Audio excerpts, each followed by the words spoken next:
दोस्तों, मेरा नाम आनंद और आप सभी देख रहे हैं यूनिक वे। आप सभी का फिर से स्वागत है मेरे यूट्यूब चैनल पर। चलिए चलते हैं अपनी वीडियो की तरफ।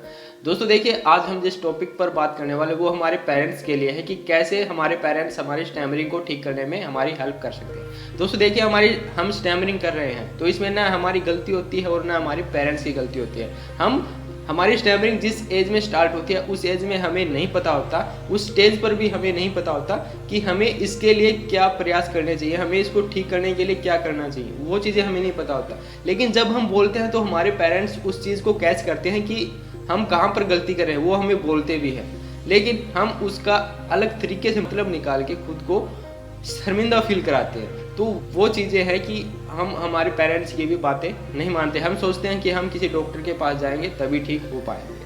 तो ये चीज़ है। फिर पेरेंट्स हमें देखते हैं कि हम कहाँ पर गलती कर रहे हैं, हम कैसे बोल रहे हैं, तो वो हमें समझाते भी हैं क्योंकि वो फील करते हैं हम कहाँ पर गलती कर रहे हैं। तो इस चीज़ में ना हमारे पेरेंट्स की गलती होती है ना हमारी गलती होती है। और जब तक हम इसके बारे में सीखते हैं तब तक बहुत देर हो जाती है, हमें इसकी आदत हो जाती है, हम उसी तरह से बोलने लगते हैं और इससे हमारी स्टैमरिंग और ज़्यादा बढ़ती जाती है। तो इसके ऊपर शुरुआत से कैसे काम किया जाए, ये चीज़ें आज हम इस वीडियो में करने वाले हैं। तो आज मैं ऐसे 6 टिप्स शेयर करने वाला हूँ जिनकी वजह से आप अपने बच्चों की स्टैमरिंग को ठीक करने में उनकी हेल्प कर सकते हैं। तो पहला पॉइंट हमारा कि हमें हमारे घर का माहौल शांत रखना चाहिए, क्योंकि जितना ज़्यादा आपके घर का माहौल शांत होगा उतना ही कम स्ट्रेस आपके बच्चों के दिमाग पर होगा। तो हमेशा अपने घर का माहौल शांत रखें, यह सबसे ज़रूरी है। आप लड़ाई झगड़ों से अपने बच्चों को कोसों दूर रखें, क्योंकि अगर आप लड़ाई झगड़े कर रहे हैं तो अगर वो स्टैमरिंग करते हैं तो उनकी स्टैमरिंग के ज़्यादा होने के और भी चांस हो जाते हैं। तो इसलिए अपने घर का माहौल शांत रखें। सेकंड जो पॉइंट हमारा वो ये है कि अपने बच्चों को ये कभी भी फील ना कराएं कि आप उनकी स्टैमरिंग, उनकी हकलाहट के लिए चिंतित हैं, क्योंकि आप अगर ये फील कराते हैं तो वो उनके दिमाग पर एक डिफरेंट टाइप का स्ट्रेस पहुँच जाता है और उसकी वजह से उनकी स्टैमरिंग और ज़्यादा बढ़ जाती है। वो भी आपके बारे में सोचने लग जाते हैं कि आप उनके बारे में क्या सोच रहे होंगे। तो उनको पॉजिटिव फील कराने के लिए हमेशा उनसे मजाक मस्ती भरे ही बातें करें।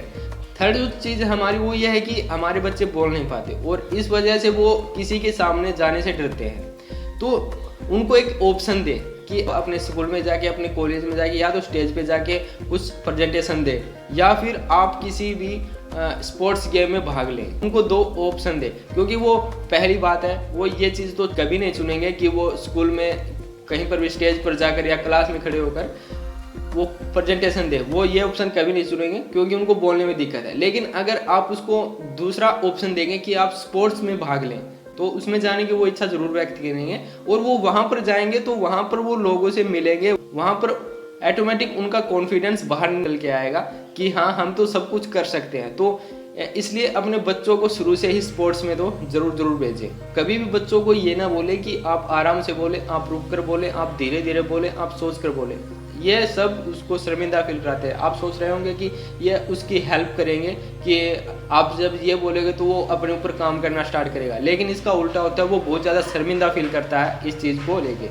तो कभी भी अपने बच्चों को ये सब चीज़ें न बोलें। फोर्थ जो पॉइंट हमारा वो सबसे ज़रूरी पॉइंट है कि आपको जब आप अपने बच्चों से बातें कर रहे हैं तो हमेशा बिल्कुल स्लो स्पीड रखें। जिस स्पीड में आप कंफर्टेबल फील करते हैं, जिस स्पीड में आपका बच्चा कंफर्टेबल फील करता है, उस स्पीड में आप बोलने की कोशिश करें, क्योंकि आप जितनी तेज़ स्पीड में उनसे बातें करेंगे वो भी उस स्पीड में उतनी ही तेज़ से आपसे बातें करने की कोशिश करेगा और जितनी स्पीड में वो बातें करेगा उतनी ही उसे स्टैमरिंग होगी। तो इसलिए अगर आप अपने बच्चों से बातें कर रहे हैं तो एक स्लो स्पीड में आप उनसे बातें करें। स्लो स्पीड में कैसे? एक सांस में आप भी 2 या 3 वर्ड का यूज करके अपने बच्चों से बातें करें, कुछ इस तरह से कि बेटा आप ये करो, हम वहाँ पर जाके आते हैं। तो इस तरह से आपको उनसे बातें करनी है ताकि वो आपको कॉपी करे, तो वो एक स्लो स्पीड में ही आपको कॉपी करे।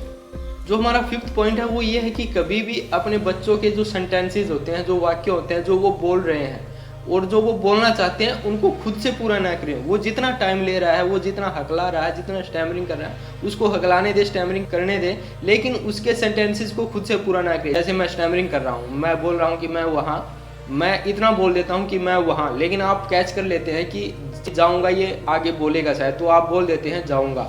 तो वो चीज़ें आपको नहीं करनी है, आपको उनके सेंटेंसेस को खुद से पूरा नहीं करना है। वो जिस तरह से बोल रहे हैं, जैसे भी बोल रहे हैं, उनको बोलने दें और आप उनके सेंटेंसेस को खुद से ही पूरा करने दें। जो हमारा लास्ट और 6th पॉइंट है वो ये है कि कभी भी अपने बच्चे पर फोकस न करें कि वो कैसे बोल रहा है, कैसे अपने फेस के एक्सप्रेशन दे रहा है, वो कैसे अपने हैंड्स को हिला रहा है, कैसे वो स्टैमरिंग कर रहा है। उस चीज़ पर फोकस ना करके आप इस चीज़ पर फोकस करें कि वो क्या कहना चाह रहा है, न कि उसके फेशियल एक्सप्रेशन, उसकी बॉडी लैंग्वेज को देख के आप उसको फोकस करें, आप उस पर फोकस रहें। तो वो सब चीज़ें आपको नहीं करनी है। तो ये वीडियो खासकर पेरेंट्स के लिए थी। तो कभी भी अपने बच्चों को इस तरह से ट्रीट ना करें कि उनको कुछ अलग फील हो। हमेशा उनके साथ बने रहें। आप उनके पेरेंट्स हैं तो आप उनकी केयर कर सकते हैं, उनकी स्टैमरिंग को घर पर ही ठीक कर सकते हैं। तो दोस्तों आज की वीडियो में इतना ही। फिर से मिलते हैं एक नई वीडियो के साथ। तब तक के लिए अपना ख्याल रखिएगा और चैनल को अभी तक सब्सक्राइब नहीं किया तो प्लीज़ सब्सक्राइब कर दें और साथ में लगे बेल आइकन को भी ज़रूर दबा दें। और अगर वीडियो पसंद आए तो वीडियो को भी लाइक कर दें। Thank you.